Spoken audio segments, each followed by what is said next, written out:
ఎన్నో కార్మిక సంఘాలు ఉన్నప్పటికీ, ఎన్నో ప్రజా సంఘాలు ఉన్నప్పటికీ ప్రతి సంఘం వెనుక ఒక ఎర్ర జెండా, దాని ఎజెండా ఒక్కటే, ఈ ప్రభుత్వాలను వ్యతిరేకించడం.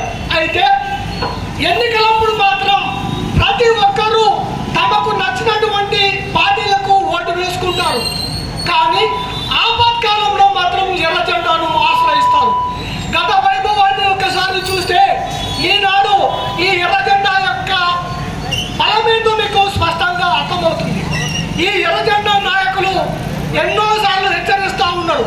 గతంలో కూడా మనం చూసాం, కేంద్ర రాష్ట్ర ప్రభుత్వాలు అధికారంలో ఉన్న ఏదో మంది తక్కువ ఉన్నా ఎర్ర జెండాకున్న ధైర్యం ఒకటే, ఎంత దోషైనా సరే ఎదిరించేటటువంటి సత్తా కేవలం ఎర్ర జెండాకు మాత్రమే ఉంది.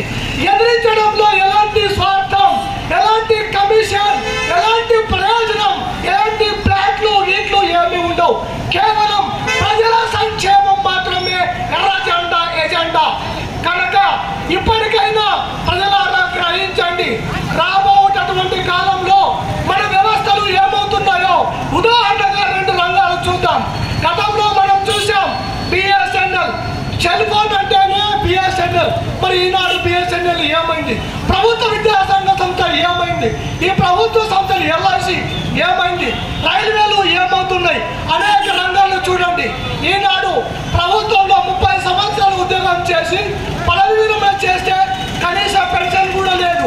అదేవిధంగా ఉపాధి హామీని చూస్తే ఉపాధి హామీకి ఇచ్చేటటువంటి వారికి ఇచ్చేటటువంటి సామాజిక పెన్షన్ అంతా కూడా ఉద్యోగులకు పెన్షన్ లేదు. అదేవిధంగా రాబోయేటటువంటి కాలంలో అన్ని ప్రభుత్వాల యొక్క గ్రాఫ్ ఒక స్థాయికి చేరింది, అన్ని పార్టీల యొక్క గ్రాఫ్ ఒక స్థాయికి చేరిపోయింది. రాబోయేటటువంటి కాలం ఎర్ర జెండాలదే.